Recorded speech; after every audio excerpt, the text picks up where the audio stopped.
소개해 주신 자전 선생님께 감사드립니다. 저는 강원에서 김용훈이라고 합니다.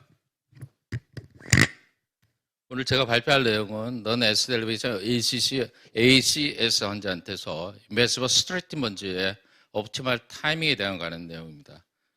내용은 스테미와 non-스테미의 비교, 도어 투 발론 타임, 심텀 투 도어 타임, 토럴 스킴 타임, 썸머리 마이 오피니언 순서로 진행을 하겠습니다.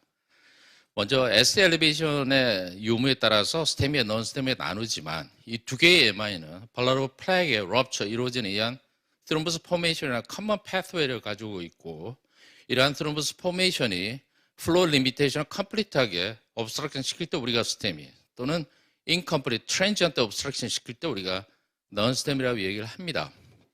그렇다면 스테미가 완전히 non-스테미가 다른가에 대해서는 아직 답이 없고, 스테미와 non-스테미가 아이덴티컬 트윈은 아니더라도 똑같이 위험하다라는 의견이 제시가 되고 있고, 현재까지는 스테미는 카디오제닉 샥 환자가 많아서 이는 하스피탈 모텔리티가 높은 걸로 되어 있고, non-스테미는 코모비티가 증가되어 있고, 가이드라인 디렉티드 메디컬 테라피가 상대적으로 적어서 롱텀 모텔리티가 높은 것으로 보고되고 있습니다.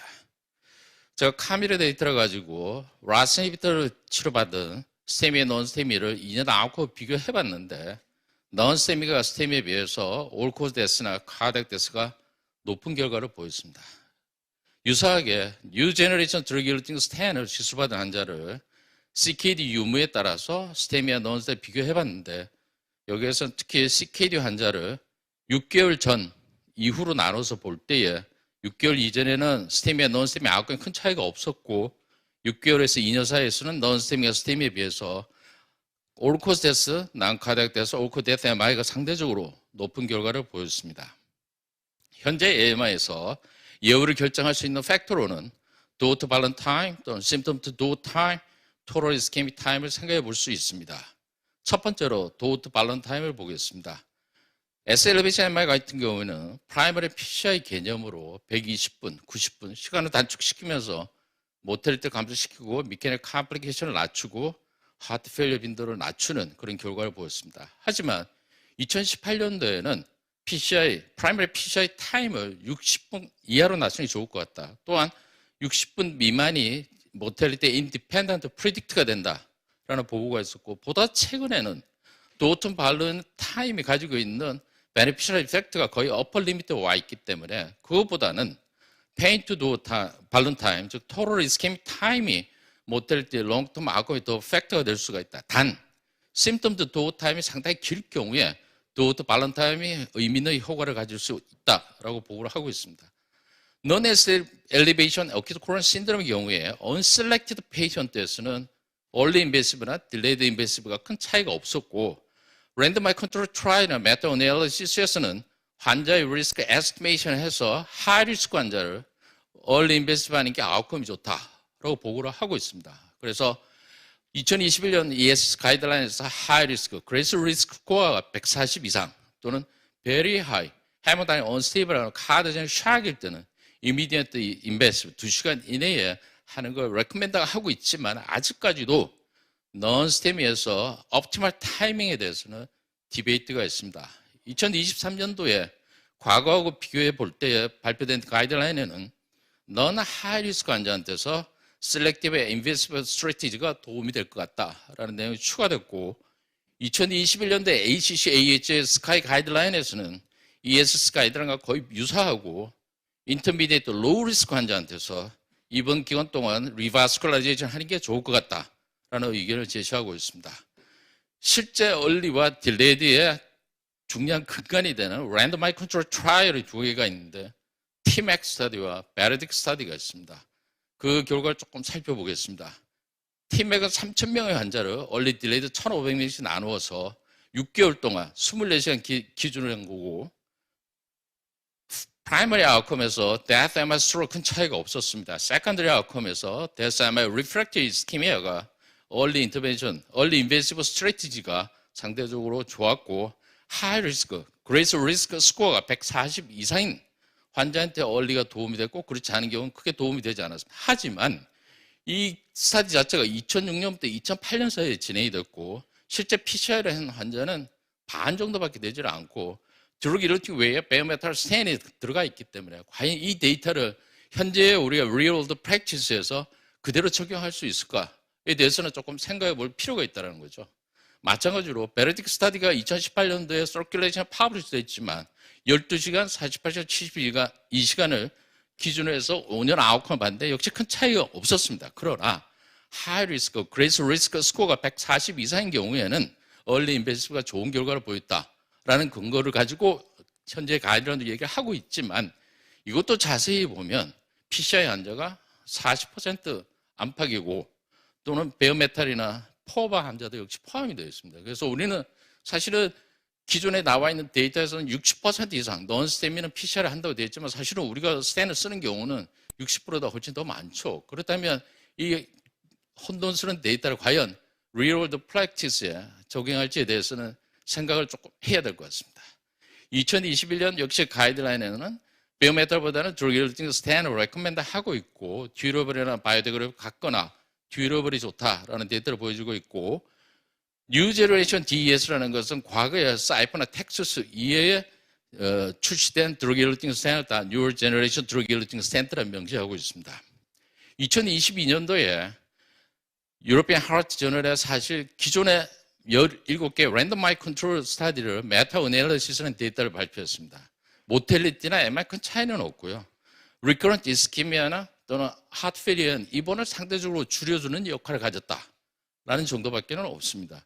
2021년도에 코리안 컨센서스, 엑스퍼트 컨센서스에서도 역시 환자 개인별로 리스크 스트래티피케이션에서 인베시브 타임을 결정하는 것이 좋을 것 같다라고 얘기를 하고 있습니다. 실제 리너 펑션에 따라서 4개의 그룹을 얼리 딜레이드 인베시브로 나눠서 제가 데이터를 뽑아봤는데요. 큰 차이가 없었습니다. 또 오토 발렌타임이 넌스템에서 아주 큰 차이가 없는 결과를 보였고 유사하게 나이에 따라서 65세 미만, 65세 이상을 나눠서 봤는데 역시 얼리 딜레이드 큰 차이는 없었고요. 우리가 또 하나 넌스테미 환자를 보는 데 있어서 조금 관심을 가져야 될 부분은 약 25.5%에서는 토탈 오클루전을 보인다는 거죠. 그러나 이 케이스는 나타나지 않고 약 40%가 RC, 33%가 랩트 설컴플렉스 리전이 있다는 겁니다. 그래서 넌스테미가 토탈 오클루전을 보일 때는 스테미 이퀴발런트한 치료가 필요하다. 심지어 스테미 환자도 시간이 지나면 점점 S가 내려가서 넌스테미 양상을 볼 수가 있다는 거죠. 그래서 토탈 오클루전을 가지는 넌스테미 환자는 메이스가 높고 올코즈 모텔리티가 높습니다. 또한 인파크 에리어가 상대적으로 넓고 근데 문제는 이걸 빨리 확인할 수 있는 방법이 없을까가 문제인데 최근에 뭐 스펙 트래킹 에코가 도움이 될 수 있다라고 얘기를 하고 있습니다. 그래서 넌스테미 환자를 24시간 기준으로 도어트 발렌타임을 나눈 다음에 프리티미 플로우에 따라서 한번 비교를 해봤습니다. 그랬더니 프리티미 플로우가 0-1에서는 도어트 발렌타임이 큰 경우에 올코즈 데스가 높고 프리티미 플로우 2, 3에서는 사실은 도어트 발렌타임이 큰 차이를 나타내지 않았습니다. 또한 라이트 코로나리 아트리가 인디펜던트 프리딕터의 양상을 보였고요.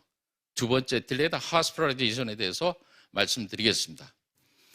여기 패널 계신 조경훈 선생님이 스테미 환자에서 12시간 또는 48시간, 12시간, 48시간 사이 두 군을 나눠서 레이트 커머를 비교해봤는데 6개월, 3년 아웃컴이 레이트 커머 역시 나쁘더라.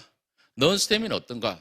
차정훈 선생님하고 안태영 교수님이 발표를 했었는데요. 근데 여기에서 데이터를 조금 보면 인클루전 크라이테리아에서 베어메탈이나 또는 PCR을 하지 않은 환자까지 다 포함을 해서 가급적이면 올컴을 대상으로 해서 아웃컴을 비교를 했습니다. 24시간 기준으로 24시간 넘는 경우에 올코데스 카덱데스 리커런트 MI가 높다라는 보고를 했고요. 그렇다면 이러한 딜레이드 하스피탈라이제이션 환자한테서 왜 아웃컴이 나쁠 것이냐?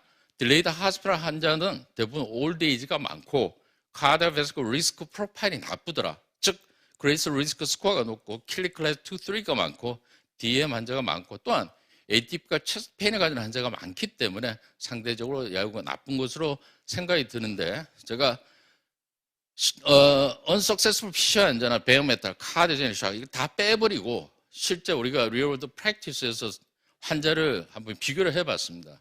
DM 환자한테서 실제로 딜레이 심턴 도어 타임이 높아도 아웃컴 차이가 별로 없고 non DMS 딜레이드 하스피탈라이제이션이 아웃컴이 나쁜 영향을 미쳤습니다. 현대까지 이러한 스터디가 없어서 제가 이 스터디와 다른 스터디의 결과를 비교해서 말씀 못 드리겠는데 하이포테시스로 생각한다면 하이퍼글라이세미아 자체가 로우 옥시전 레벨에 대한 셀룰러 리액션 자체에 문제를 일으켜서 DMR에서는 아웃컴 차이를 보이지 않지 않았을까라고 생각을 할 수 있겠습니다.